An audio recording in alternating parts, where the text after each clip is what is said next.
Amigos de Videos Bolivia, les presentamos la siguiente noticia. El exministro de Gobierno de Evo Morales, Carlos Romero, hace una evaluación de los casos escandalosos de corrupción en el gobierno de Luis Arce Catacora. Escuchemos estas polémicas palabras y luego continuamos. Denunciar una corrupción no es estar en contra del MAS, es la búsqueda de la justicia, de transparencia. Hermano Lucho, el día de hoy, destituya al presidente nacional del ABC, el señor Gensi Nina. Debe ser destituido. Asimismo, hermano presidente, hermano Lucho, se realice una intervención de toda la ABC. Es la única forma de transparentar a una institución tan importante como es la ABC. Pero también quiero decirle al hermano ministro Edgar Montaño, hermano ministro, revise con qué gente está trabajando. Las puertas del ministerio, hemos abierto las puertas del ABC para que los fiscales, los peritos, los investigadores puedan ver toda la documentación necesaria para que obviamente se transparente. Irregularidades sobre el cobro de una gran cantidad de suma de dinero. En ese sentido es que el Ministerio Público ha emitido mandamientos de aprehensión, inicialmente contra la persona que ha realizado el cobro y finalmente contra la persona que ha emitido justamente estos 3 cheques. Hoy, a la sazón, el Ministerio Público de La Paz. Aparecen los cheques, se aprende al señor Jesús Esteban Aguilar Suxo. También está la orden de aprehensión contra el señor Jim, que en las próximas horas va a estar aquí en La Paz, donde el señor Jesús Esteban Aguilar Suxo retira los 9.393.000 del Banco Visa en efectivo y le entrega al señor Jim la plata en la puerta del banco. La autoridad jurídica de detención preventiva de estas 2 personas, tanto del señor testafero como también del ciudadano chino. Plazo de detención es de 6 meses, el mismo que deberá ser cumplido en el centro penitenciario de San Pedro. Asimismo, estamos haciendo diferentes actos investigativos para poder identificar a los presuntos autores, coautores, partícipes dentro de la presente causa. Muchas gracias. Hemos decidido abordar este tema en un momento muy especial, puesto que la corrupción es un tema que se plantea como debate y este debate es frecuentemente bloqueado, no solamente por quienes están apuntados con el dedo acusador, sino también por quienes defienden intereses oscuros. La corrupción habría que plantearla como un tema ético, un tema jurídico, un tema político, un tema geopolítico. En realidad tiene todos los componentes, tiene todos los elementos de cada uno de estos componentes. La corrupción, si nosotros pretendemos analizarla desde el punto de vista de una concepción meramente moralista o de ética, entonces llegaremos a la conclusión de que sería suficiente una oración para curar las culpas. Si la miramos desde el punto de vista jurídico, entonces tendríamos que pensar que para eso hay fiscales y jueces que deben investigar y deben sancionar. Pero si resulta que se señala casos impresionantes de corrupción.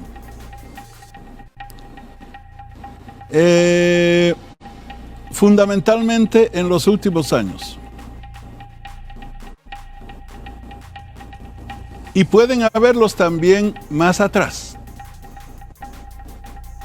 Y resulta que no se castigan es porque está en juego o están en juego intereses estratégicos de grupos de poder interesados en que no se castigue la corrupción. Entonces, desde ese punto de vista, la moral y el derecho no alcanzan. Si la problemática entonces es una cuestión de intereses y de relaciones de poder, la respuesta debería ser política en el sentido amplio, no la politiquería criolla del mercado doméstico, la política en sentido amplio, políticas de Estado. Pero ¿quién podría adoptar políticas de Estado si no se han esclarecido los hechos de corrupción? Absolutamente nadie. Cuando la corrupción silencia la voz de quienes deberían investigar, de quienes deberían castigar, de quienes toman decisiones políticas y, ojo, de quienes definen la agenda pública a través de los medios de comunicación, entonces es grave. Estamos frente a un cáncer. Y si ese cáncer está siendo defendido y protegido por algunos intereses oscuros vinculados a intereses de economía criminal e intereses de poder político, muy bien. Entonces no va por ahí el esfuerzo que se haga para destapar los hechos de corrupción. Vamos a hacer aquí una digresión. Cuando en la Asamblea Constituyente, de la cual tuve el privilegio de ser uno de sus protagonistas en representación del Departamento de Santa Cruz en la sigla del MAS, se había planteado que el castigo de casos de corrupción pública tengan carácter retroactivo. Es decir, que se revise para atrás también lo que se hizo atrás. Porque si algo se hizo mal atrás, muy bien, hay que castigarlo con la mayor drasticidad para que no se vuelva a repetir más adelante.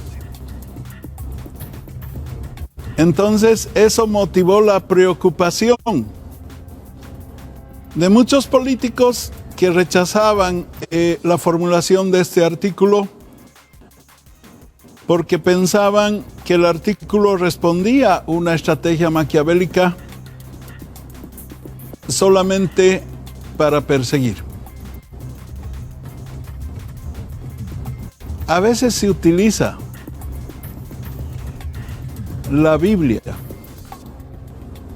la ética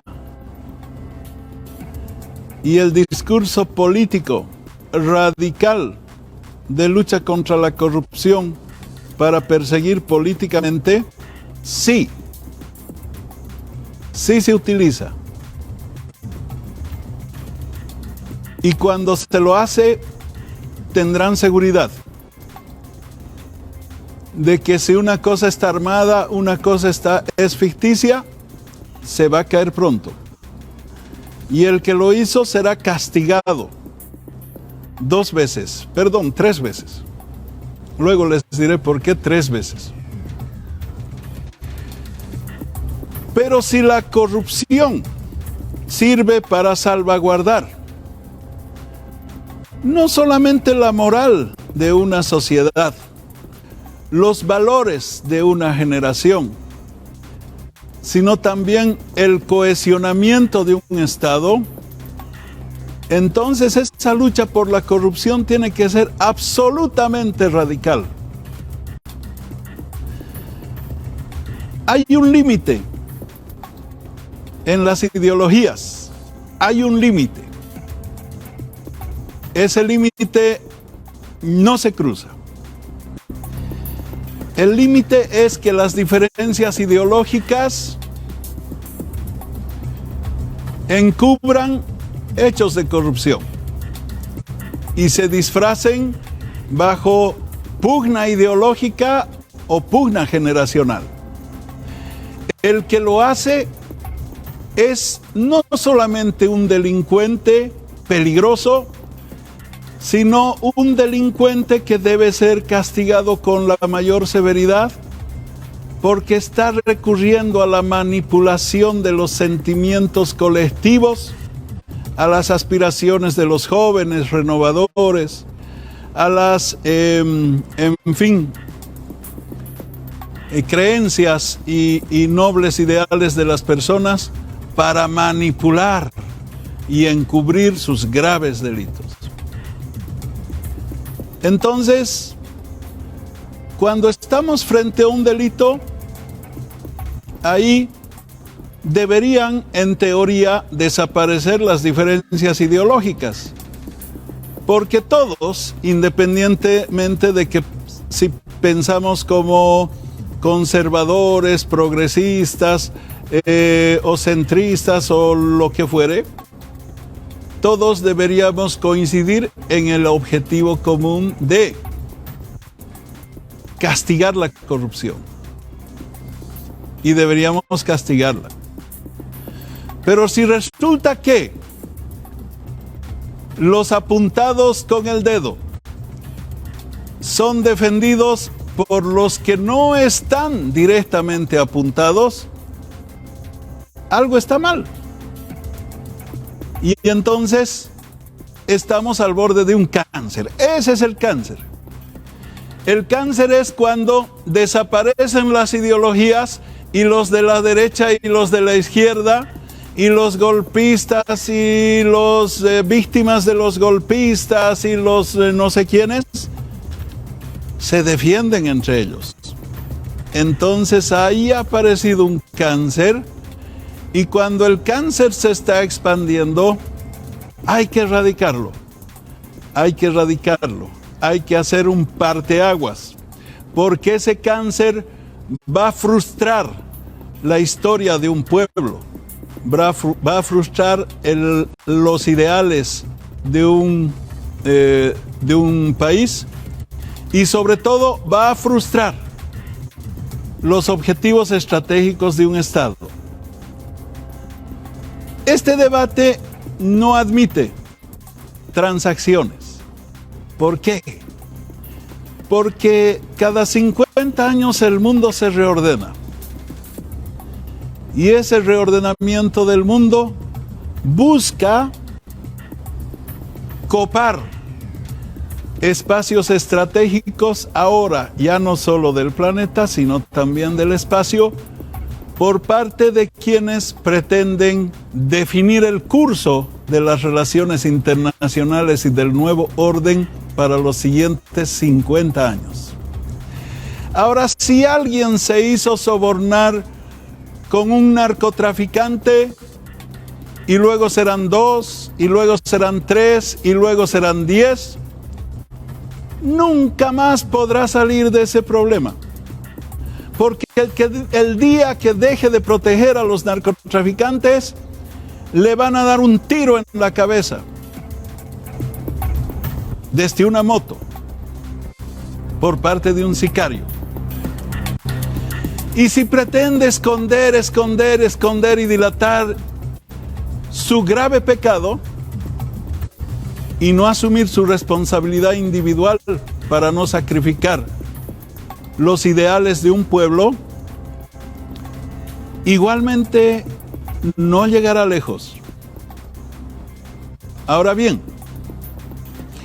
para denunciar, uno tiene que estar absolutamente limpio para tener la solvencia para denunciar. Y si de repente alguien que está cerca de nosotros denunciando no está limpio y se pone de nuestro lado para disfrazarse y salvarse, no tengan la menor duda de que quien persigue a la corrupción, a la protección del narcotráfico, está persiguiendo al sistemático establecimiento de un Estado criminal. Está persiguiendo al sistemático y acumulativo y progresivo acumulamiento, construcción progresiva de una economía criminal. Está no solamente denunciando algo por ética, por responsabilidad generacional, por compromiso con su país, sino fundamentalmente lo está haciendo porque está mirando que cuando hay intereses políticos, económicos, que protegen a los corruptos y sobrepasan las ideologías, a esas personas que lo están haciendo entonces y han sido atrapadas por estructuras mafiosas que están pretendiendo construir un nuevo establishment, pero un establishment criminal. Y realmente habría que ser demasiado traidor, demasiado canalla, demasiado antipatriota. Habría que más o menos pensar que esas personas son capaces de apuñalar el cuchillo de su madre con su propia mano por unos oscuros billetes que ha recibido. Cuando en realidad, cada 50 años, un país tiene que tomar las decisiones estratégicas correctas para los 50 años.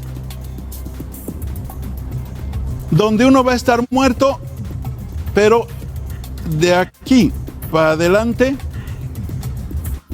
los bolivianos y bolivianas, independientemente de sus ideologías y de sus creencias, vivan felices, progresando permanentemente y unidos.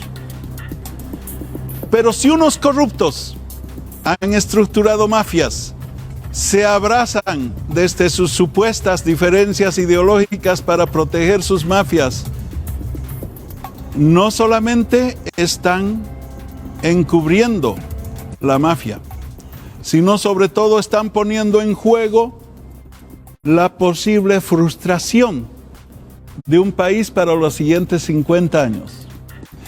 Esa es mi percepción. Es amplio, pero no es para nada desconocida a la población los alcances de una conducta corrupta. Es más, ha llegado a ser tan familiar no solamente el término de corrupción, sino los actos de corrupción. Tanto así de que cuando una sociedad y un mundo, seré más extenso, que está paulatinamente ha sido acostumbrado al ejercicio de una praxis corrupta, entonces llega a conducir hasta lo más mínimo de sus actos en corrupción. Algún investigador señaló de que si juntamos todo el monto económico que maneja la corrupción de las corporaciones, los meganegocios, serían superados si se sumara, escuchen bien esto, los pequeños actos o ingresos de corrupción de millones de seres humanos. Es decir, esto sucede cuando las personas en todo nivel, en toda clase social, en toda escala, comienzan a ejercer una praxis colectiva de corrupción. En el caso nuestro, no es para nada extraño, y discúlpenme si soy un poco fuerte en esto, la praxis de corrupción está incorporada en la praxis de casi toda la población boliviana. Hablamos de corrupción de los estamentos superiores políticos, mayormente. Hablamos muy poco de la corrupción de los estamentos empresariales, que es otro tipo de corrupción también existente y que es muy nocivo también. Pero sería bueno que nos miremos también a nosotros mismos y ver qué prácticas de corrupción tenemos en la colectividad, en el parroquiano, en la gente común. Tenemos corrupción desde el taxista, vas al mercado, encuentras corrupción, es decir, encuentras corrupción en todo nivel. Los funcionarios públicos y los funcionarios privados se roban papeles, se roban bolígrafos, etc. Estamos nadando en un mar de corrupción, ya lo señalaba Henry, pero este mar tiene una característica, es un mar putrefacto.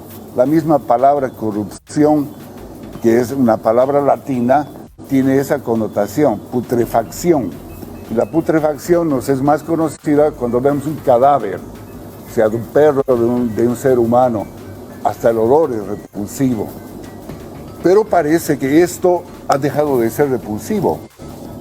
Y esto sucede cuando la sociedad se acostumbra a tener este tipo de actos colectivos.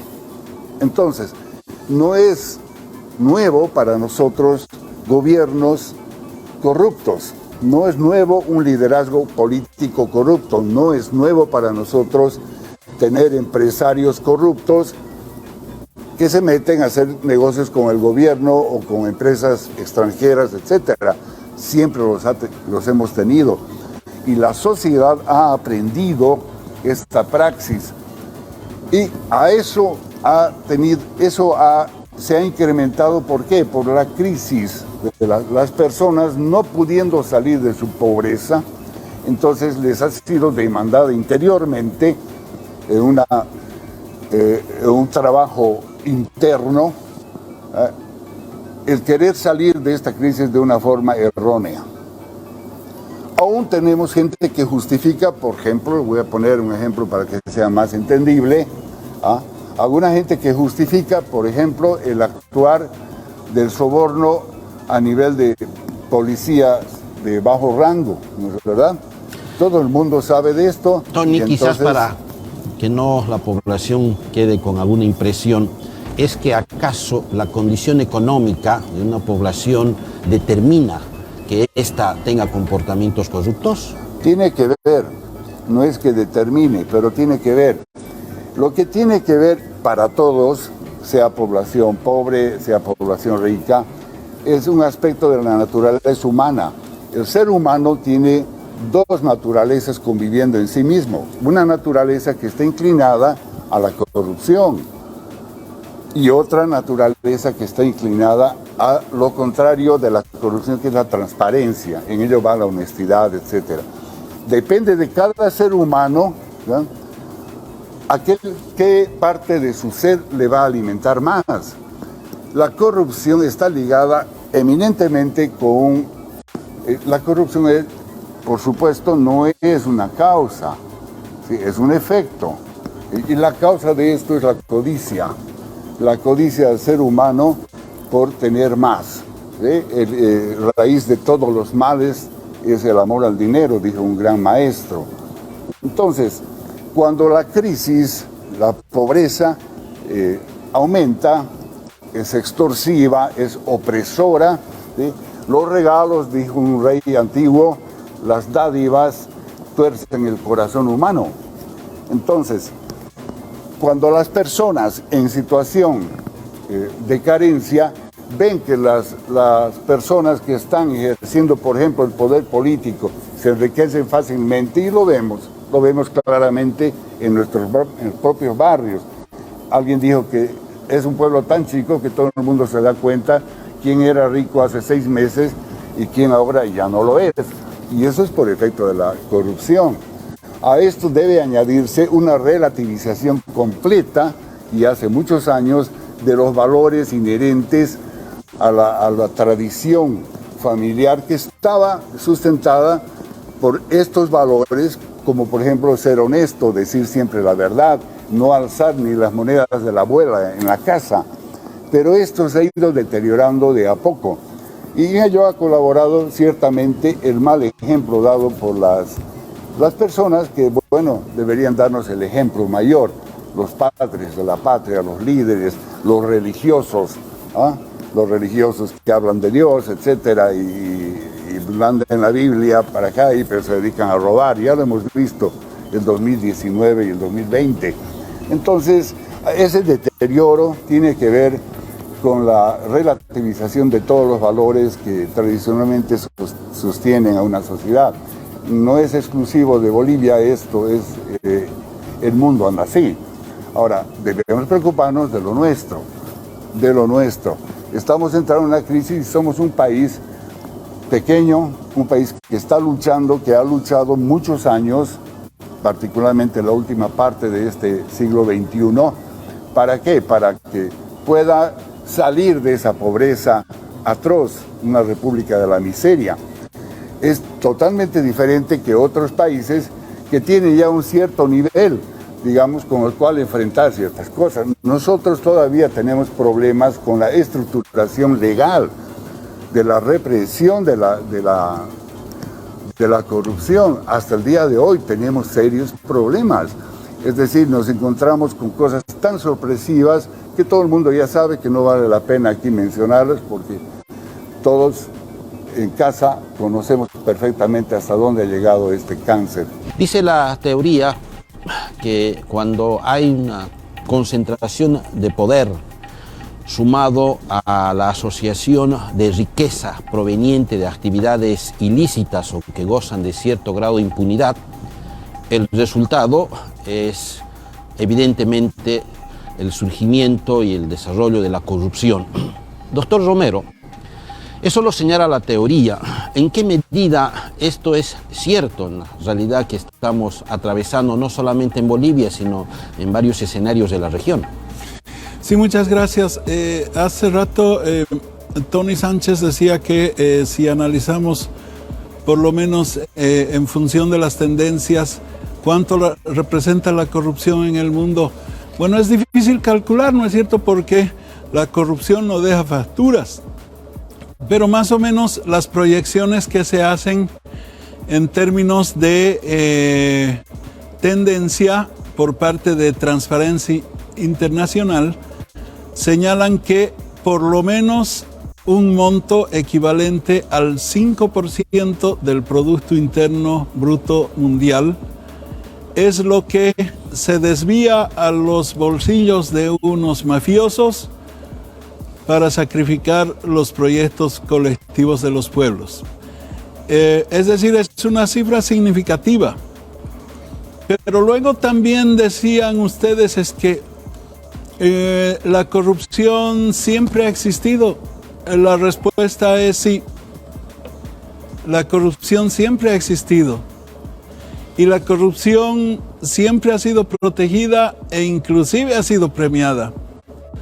Por ejemplo, cuando Francis Drake, este famoso pirata, en la época de la colonización española y de surgimiento y empoderamiento potencial del imperio de Gran Bretaña, del imperio británico, Francis Drake asaltaba los barcos españoles, mataba gente con sus piratas, se llevaba, se robaba el oro que los españoles a su vez habían saqueado de las minas de Potosí, y eso motivó que él sea objeto de una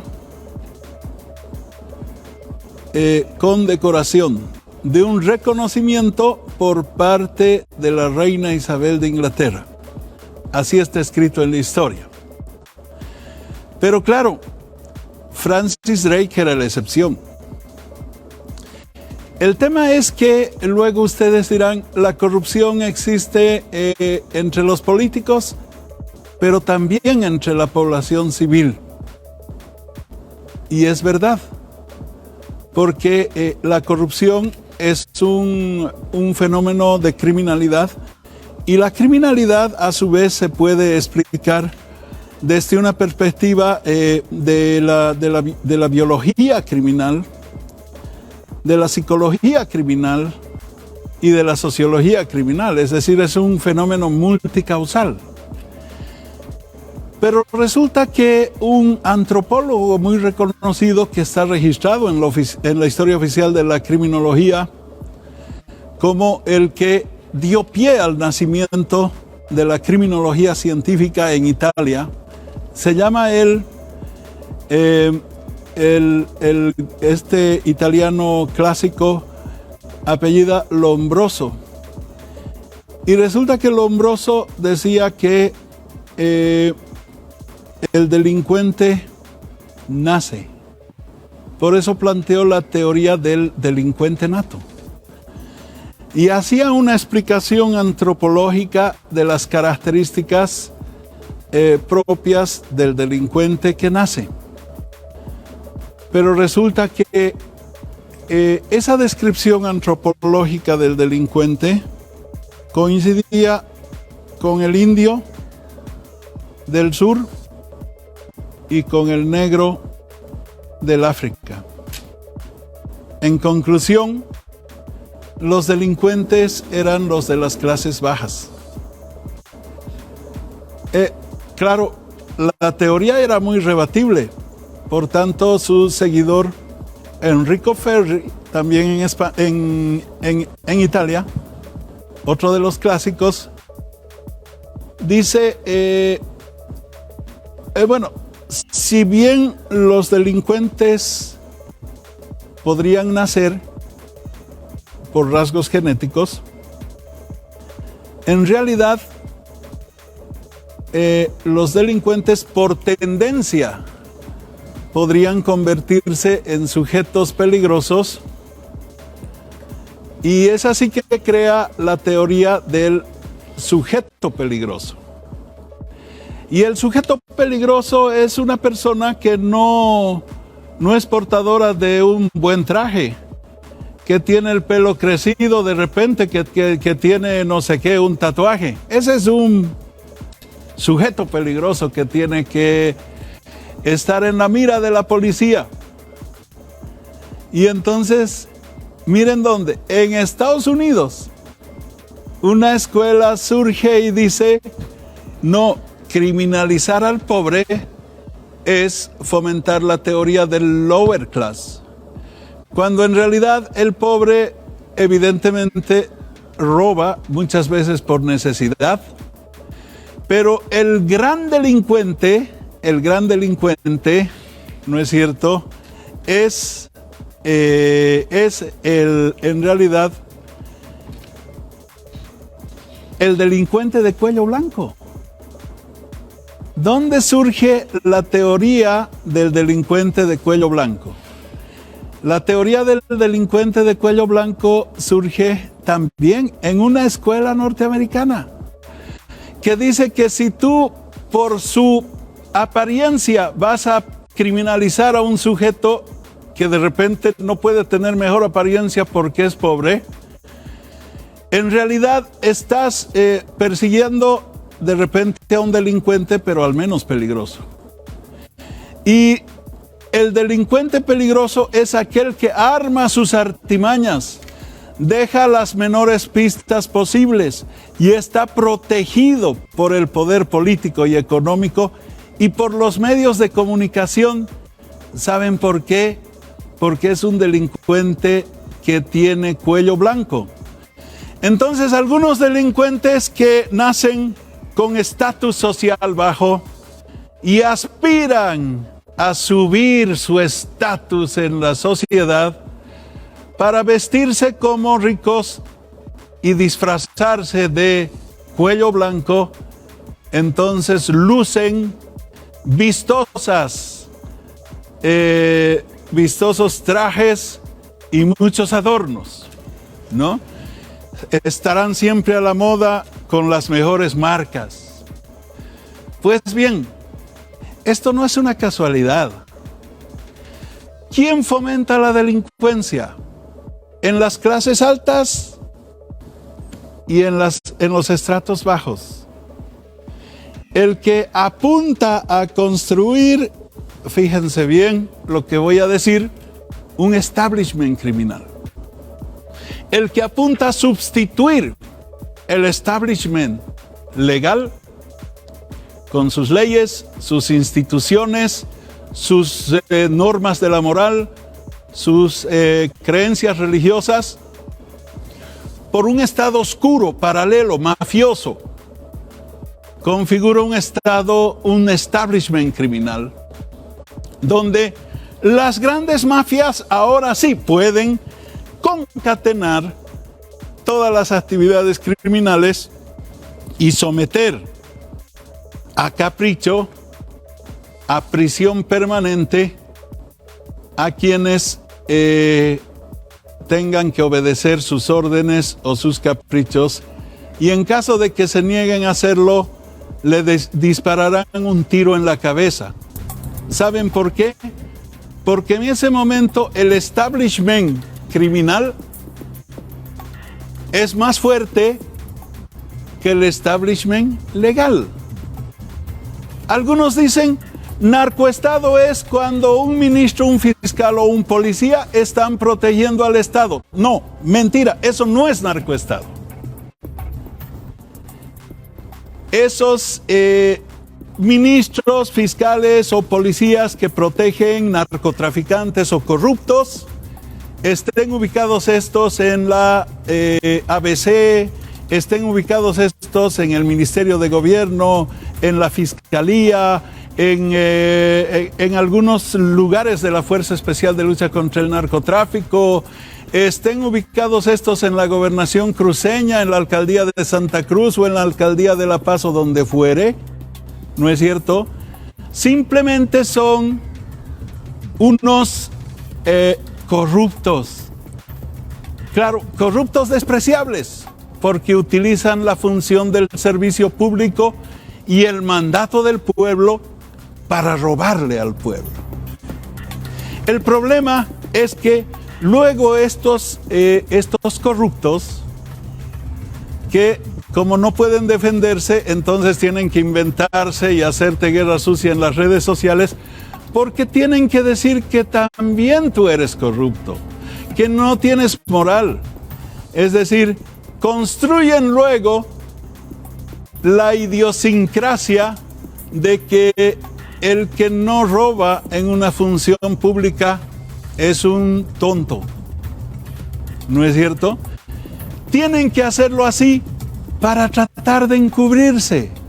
Y por eso hay que identificarlos, hay que castigarlos y hay que expulsarlos de la historia. Porque luego esos corruptos van a facilitar. Esos corruptos son las células de cáncer. Esas células de cáncer van a tener que ir pagando a otras personas y a otras personas para que los protejan. Y cuando ese cáncer se haya expandido, cuando haya producido metástasis, entonces verás, surgirá un establishment criminal paralelo y te someterá a tiros a sus caprichos. Ese es el tema. En alguna medida, lo que el doctor Romero está señalando es que se está constatando la caída de valores y estos han sido reemplazados por una de las características de la modernidad, y cuando ésta empieza a tomar cierto comportamiento patológico, como es el eficientismo, el pragmatismo, la tecnocracia, entonces se crea el caldo de cultivo para este tipo de comportamientos que empañan y destruyen la credibilidad de las instituciones. La caída de los valores se constituye un fundamento para esta distorsión en el comportamiento y en lo que representa ese 5% del Producto Bruto Mundial que agudiza y profundiza las desigualdades sociales, tanto materiales como simbólicas, es decir, en términos de poder. ¿Qué piensa usted al respecto? Bueno, es verdad, tan grave está el asunto a nivel mundial que ya hace años que las Naciones Unidas tuvo que crear una convención dedicada justamente a tratar este problema, que es un pandemonio en realidad, con todas las naciones del mundo. Pero en los hechos, la labor realizada por las Naciones Unidas está limitada, obviamente, por este tremendo poder que ha tomado no solamente los gobiernos del mundo, sino las empresas del mundo, las corporaciones, etc. Para nadie es desconocido que los imperios caen cuando existe una crisis moral interna, más que una agresión bélica externa. Entonces sucedió con Roma, sucedió con la antigua Grecia y está sucediendo con el imperio norteamericano también. La corrupción moral interna es tan grande que, bueno, va a socavar las bases de su misma edificación. En el caso nuestro, ya tenemos la experiencia de muchos gobiernos que han pasado anteriormente en la República de la Miseria, corruptos, pero insignes corruptos. Y tenemos un gobierno que apenas duró 2 años o menos, pero un gobierno que nos ha dejado unos sinsabores, pero históricos, ¿no es verdad? Por ejemplo, la corrupción marcada en el tema de la salud y también la libertad, que hasta ahora no se sabe absolutamente nada de esto, de actuar del narcotráfico. Entonces, todas estas cosas han penetrado de tal forma de que la sociedad nuestra está pues en una situación terrible. Es decir, estamos en una crisis moral a nivel nacional, ética, moral, que nos lleva a preguntarnos, ¿no? ¿Qué es lo que podemos hacer? Si no hacemos algo que sea radical, no quiero usar el término revolucionario, pero tendré que usarlo, a lo que cambie la estructura de este poder maligno que nos está dominando, corremos el riesgo hasta de desaparecer, corremos el riesgo de llegar a ser una república deshecha, una balcanización de Bolivia en varios territorios independientes. La corrupción está paralelo a esto, a estas intencionalidades oscuras que tiene en nuestro país. Y es paralelo porque, bueno, se está tolerando el actuar político corrupto. Se está tolerando y esto debería marcar un norte en nosotros, en la sociedad boliviana. Si queremos hacer algo, bueno, empecemos por lo más grande, por lo más terrible, pues, ¿no? ¿Verdad? Si queremos erradicar un cáncer que es la corrupción, vamos a entrar directamente al tumor. No vamos a entrar a las raíces del tumor, no es directamente al tumor. Y cuando hablamos de esto es de que debemos atacar justamente lo más nocivo. Y esto está en el nivel político. En el nivel político contagia lo demás. ¿Y cómo se puede hacer aquello? Bueno, se pueden hacer diferentes decisiones. Ahora, hay que ver qué capacidad tiene la sociedad civil para ejecutar tales acciones. Hay acciones que pueden dar muestras de un renacer, de un cambio de postura, de enfoque para nuestra nación. Por ejemplo, acabar con eso de las determinaciones, decisiones de inversión de forma unilateral, es decir, solo el gobierno o los que están en función de gobierno, de la alcaldía, de la gobernación, etcétera, puedan decidir qué hacen con los recursos públicos. Esto tiene que ser dirimido a un nivel colectivo, una dirección colegiada es la que toma decisiones. No puede ser que hasta el día de hoy sigamos enterándonos de que se invierten millones de dólares solamente un grupo de supuestos elegidos. Entonces, ¿qué es lo que se debe hacer? Acabar con esto y que sean direcciones colegiadas y colectivas. Ya lo ha hecho Finlandia y con buenos resultados en Europa. Entonces, no es nada nuevo para aplicar. Podemos aplicar estas fórmulas para nuestro país. Luego también tendrá que acabarse la cuestión de este gran logro que fue liderizado por el pueblo de Santa Cruz, que es las autonomías. Las autonomías no pueden continuar convirtiéndose en un nido privilegiado de corrupción.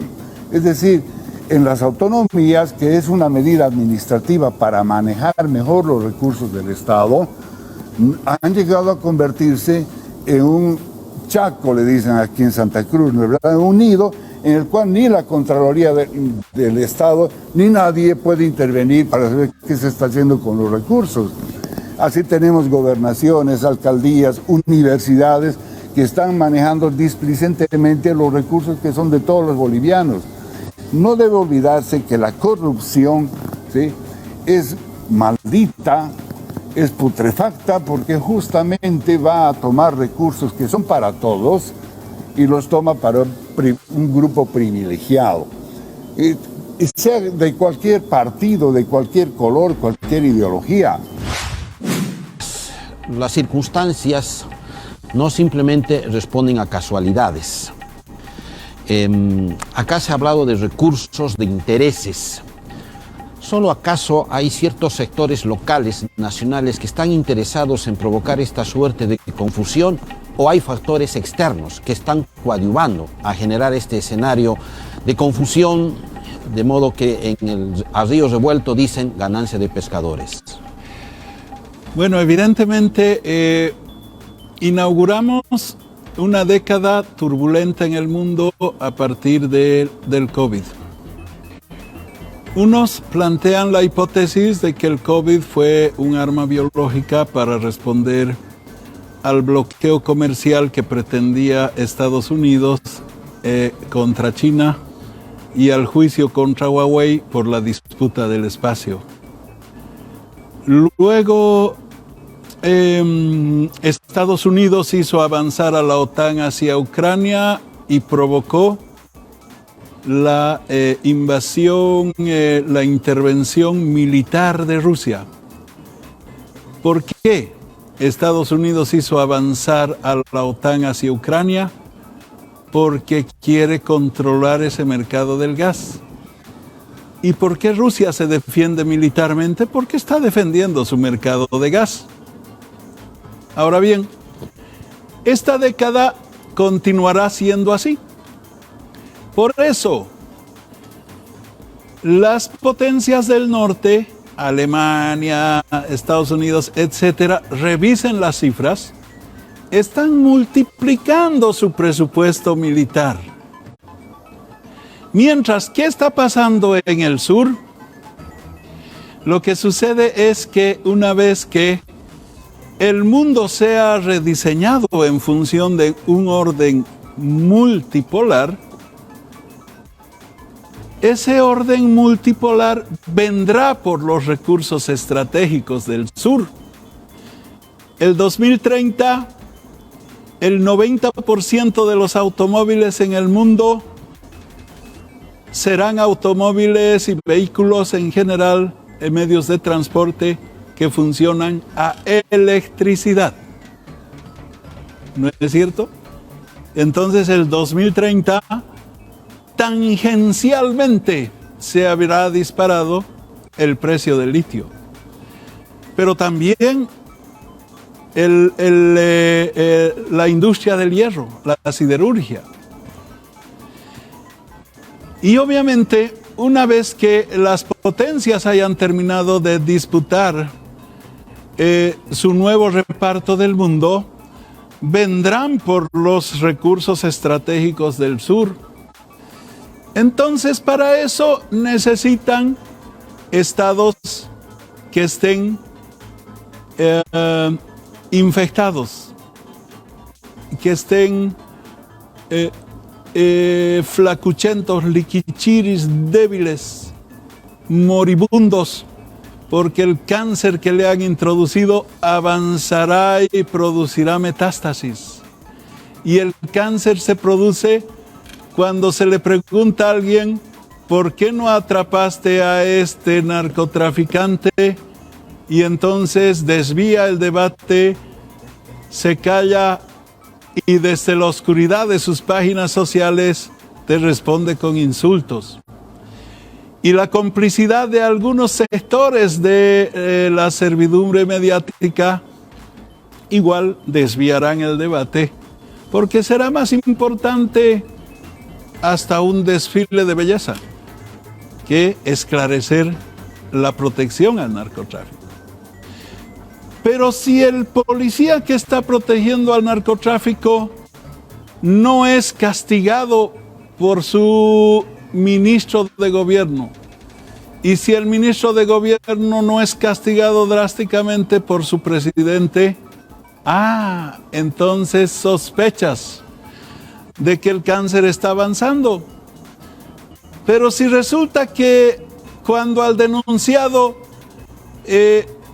las bancadas de oposición lo defienden en una interpelación, entonces está avanzando más.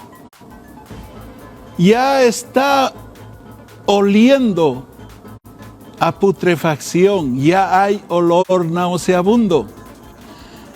Y entonces todos ellos que se han comprometido con eso, porque todos somos seres humanos y todos los días nos ofrecen tentaciones, aparecen las tentaciones. ¿Y cuáles son las tentaciones? La lujuria. En Roma mandaron a matar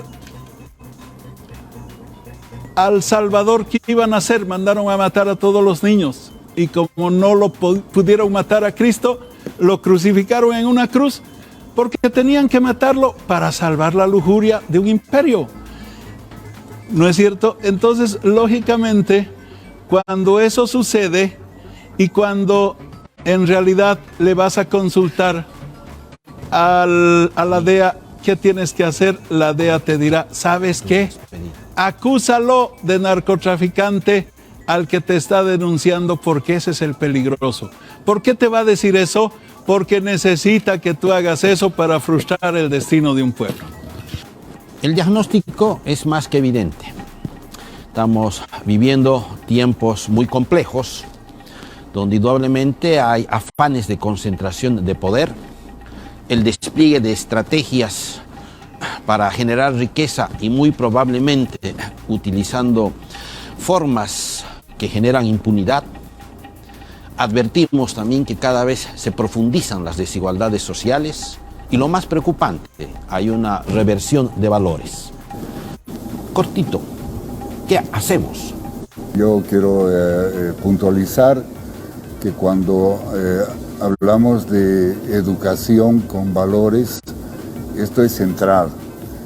Pero, y hay que recordarle a la población, en este pueblo, en esta nación, si bien estamos llenos de corruptos, porque esa es la verdad, estamos llenos de corruptos, hay gente que todavía es transparente y puede poner su cuello a ser cortado por una espada para mantener la honestidad y la transparencia. Es esa gente la que debe hablar en este pueblo, es esa gente a la cual debemos prestar atención y decirle a la población, es posible ser honesto, es posible ser transparente, es posible ser anticorrupto, se puede mantener integridad. Hay personas, son pocas, pero esas son las personas que deben servirnos de luz y no los corruptos de siempre. Y no perder la esperanza, continuar trabajando de una manera más asertiva, por un lado, pero también de una forma más radical para erradicar este mal. Sabemos dónde está el mal, todo el mundo sabe dónde está el mal, hay que atacar eso y hay que ser intolerante con el mal. En manera alguna debemos ser comprensivos con semejante putrefacción. Eso es lo que yo tengo que decir. Evidentemente, las circunstancias que vive el país, el mundo y la región desnudan que este organismo ha descuidado y está con las defensas bajas. A raíz de ello, es muy probablemente víctima de intereses extraños que provocan esta situación preocupante. Pero, doctor Romero, esto no está perdido. Habrá que hacer las acciones correspondientes para restituir la salud de este organismo y fortalecer la democracia.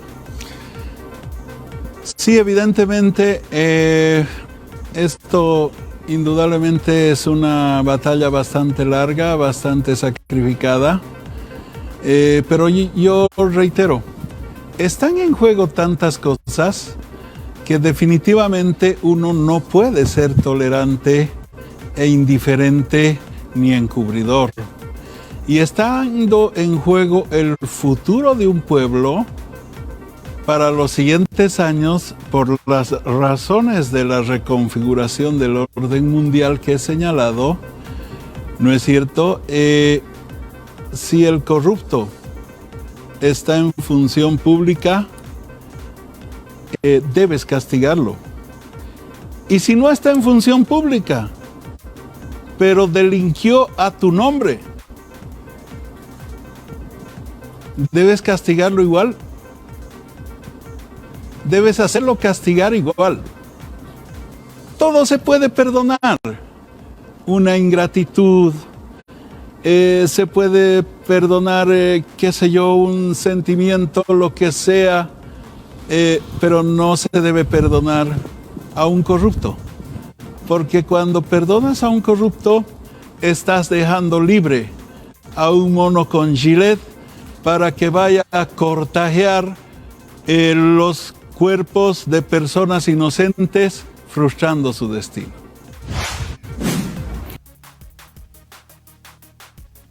Esas fueron las palabras del ministro de Gobierno de Evo Morales, el exministro Carlos Romero, quien realiza una evaluación de los hechos de corrupción en el gobierno de Luis Arce vinculados al escandaloso caso de corrupción en ABC. Al respecto de las palabras del exministro de Evo Morales, te invitamos a dejar tus percepciones al respecto. ¿Ustedes creen que esta es una confrontación directa con el gobierno de Luis Arce Catacora y algunos de sus ministros? No olviden dejarnos sus percepciones al respecto de las palabras de Carlos Romero.